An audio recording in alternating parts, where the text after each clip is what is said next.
Graça, misericórdia e paz da parte de nosso Senhor e Salvador Jesus Cristo, amém? Nós vamos abrir nossa Bíblia hoje no capítulo 29 do livro do profeta Isaías, e vamos ler daqui apenas um versículo, que é o versículo 15. Isaías 29, 15. Diz assim a palavra do Senhor: ai daqueles que descem às profundezas para esconder seus planos do Senhor, que agem nas trevas e pensam: quem é que nos vê? Quem ficará sabendo? Amém? Vamos orar. Senhor nosso Deus e nosso Pai Celestial, clamamos a Ti, Senhor, que o Senhor nos abra os olhos do entendimento, para que possamos compreender aquilo que o Senhor ministra na sua santa palavra, especialmente no dia de hoje. Vem falar conosco e não permita que nenhum de nós saia do mesmo jeito, mas que sejamos profundamente ministrados pelo Teu Espírito Santo, em nome de Jesus. Amém. Meus amados, eu queria convidá-los para juntos nós fazermos uma oração, que o Senhor sonde os nossos corações. Sim, porque Ele é aquele que nos sonda e nos conhece. Antes mesmo que a palavra chegue à nossa boca, o Senhor já captou, o Senhor já conhece. Não há como tentar nos esconder de Deus, porque jamais conseguiríamos. E eu queria exortá-lo quanto àquelas ações que são feitas às ocultas, achando que nunca seremos apanhados.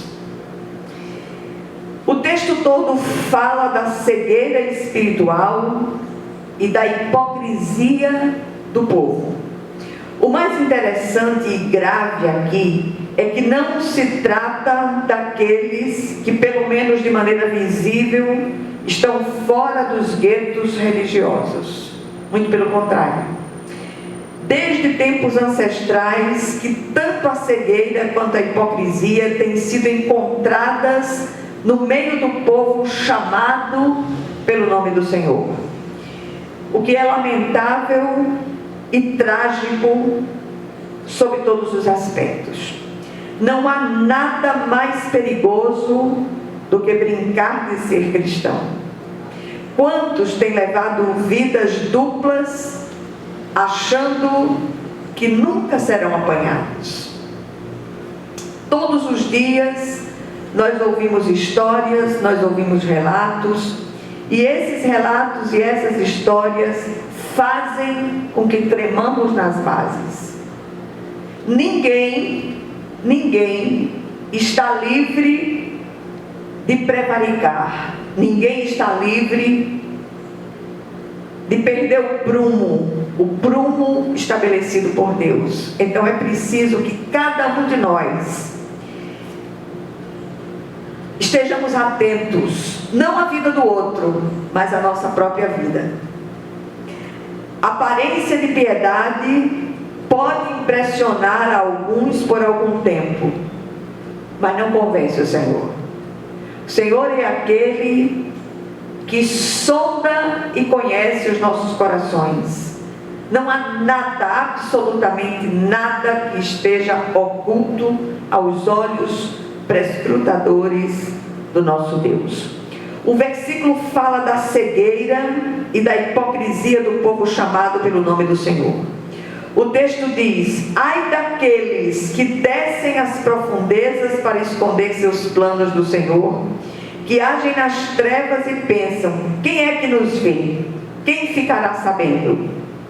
Há aqui uma palavra de exortação severíssima, de disciplina de Deus aos que agem nas trevas, às ocultas, achando que jamais serão vistos e jamais serão apanhados.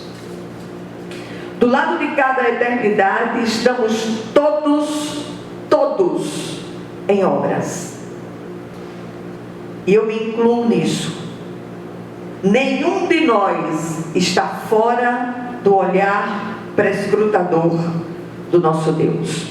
E eu queria trazer algumas considerações, pelo menos 3 considerações a respeito desse assunto. Primeira, temos visto histórias trágicas de cristãos ou ditos cristãos assolados por situações que, grosso modo, imaginamos serem ocasionadas por perseguições pelo fato de serem cristãos. No entanto, ao chegarmos mais perto, logo descobrimos a colheita de sementes malditas plantadas às ocultas. Toda semente plantada, seja de que tipo for, ela gerará uma colheita.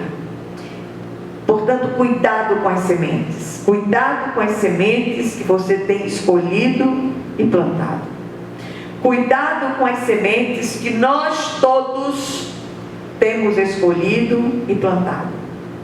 Porque mais cedo ou mais tarde colheremos. Toda semeadura, ela gera uma colheita. E dependendo do tipo de semente, poderá ser boa ou má. E eu repito, nada fica oculto aos olhos prescrutadores do nosso Deus. Ele permite ou nos dá liberdade para fazermos as nossas escolhas, mas as consequências dessas são absolutamente inevitáveis. E essas semeaduras têm acontecido especialmente nos relacionamentos familiares, entre cônjuges, entre pais e filhos. Nunca se viu tanta falta de respeito e zelo de uns pelos outros. E eu queria hoje falar aos pais, falar aos filhos: preste atenção nas sementes que você tem plantado. Coloque-se diante de Deus e peça que o Senhor revele aquilo que precisa ser extirpado dos seus corações. E que o nome do Senhor seja em tudo glorificado. Em segundo lugar, outro dia eu li uma frase que desconheço a autoria, apesar de que muitos a reclamam para si, que traduz o que estamos tratando aqui no dia de hoje. Diz assim: não adianta culpar o vento pela desordem, se nós deixamos as janelas abertas. Cuidado com as janelas abertas da sua alma. Quanta reclamação no meio do povo de Deus por atos impensados que geraram as consequências amargas vividas no momento. Eu vejo isso todos os dias.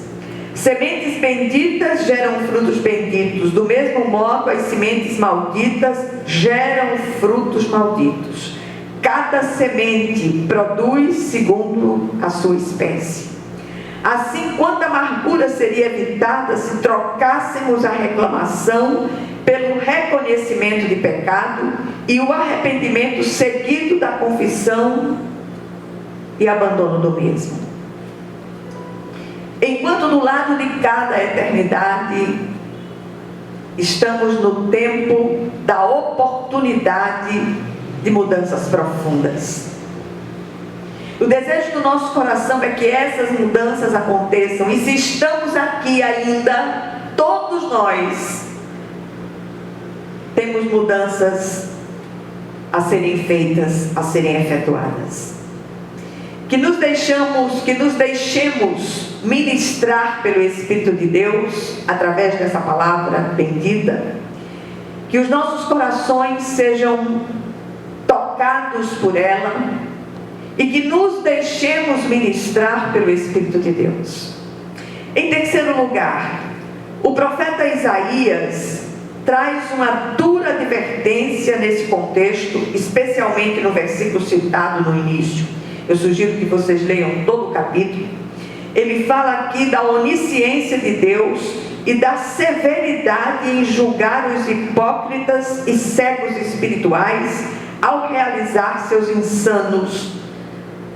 atos insanos, achando que ninguém os vê.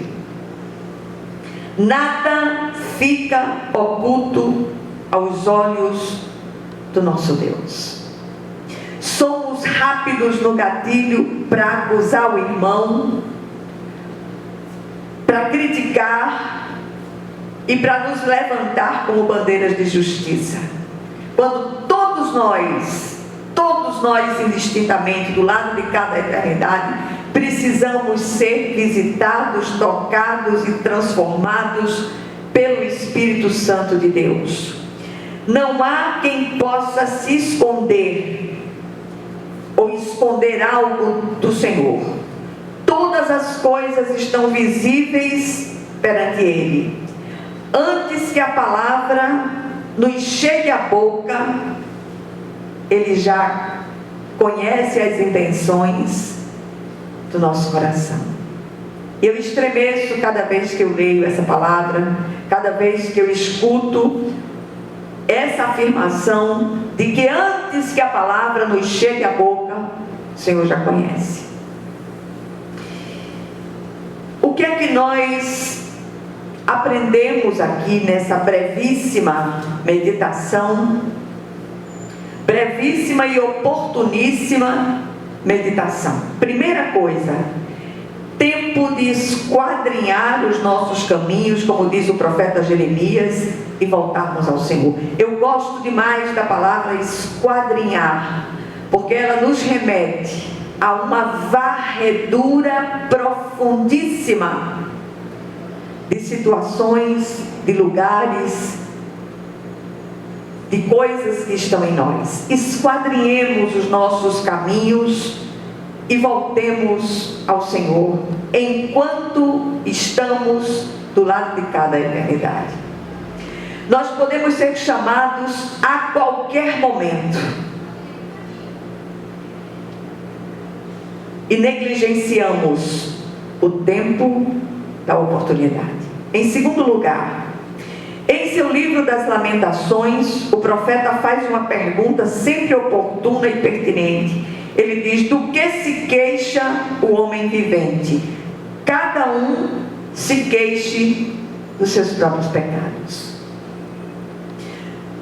Não dá para acusar o irmão, acusar o amigo, acusar as pessoas que estão à nossa volta.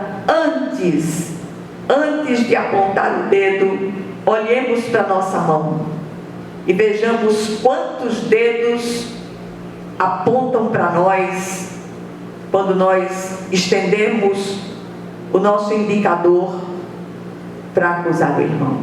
Sério demais. E por último, quer se queixar de alguém? Olhe-se no espelho e então aponte o dedo acusador. Assumamos as nossas responsabilidades por atos, pensamentos e escolhas. E eu repito, nada, absolutamente nada fica oculto diante do nosso Deus. É tempo de nos deixar esquadrinhar pelo Espírito de Deus e é tempo de confissão de pecados, enquanto há tempo. E o tempo é aquele que se chama hoje, agora. Não sabemos se haverá amanhã para nós. Que o Senhor possa ministrar essa palavra aos seus corações, em nome de Jesus Cristo. Amém. Vamos orar. Senhor nosso Deus e nosso Pai Celestial, graças te damos por essa palavra. Não permita que nenhum tio, nenhuma vírgula dela se perca, mas que alcance o objetivo para o qual foi lançada. Que o teu Espírito venha com toda a liberdade e continue falando aos nossos corações de um modo vivo e especial. Eu te peço por todos os nossos irmãos da nossa pequena comunidade, peço-te pela nossa família, por aqueles que estão à nossa volta, peço-te por aqueles que se desviaram do caminho, que o Senhor os traga de volta, em nome de Jesus. E que a graça de nosso Senhor e Salvador Jesus Cristo, o amor infinito de Deus, o nosso Pai Celestial, que a comunhão e as consolações do Divino Espírito Santo estejam com todos vocês e com todo o povo de Deus, espalhado por toda a face da terra, desde agora e para todo o sempre. Amém, amém e amém. Que Deus os abençoe rica e poderosamente. Amém.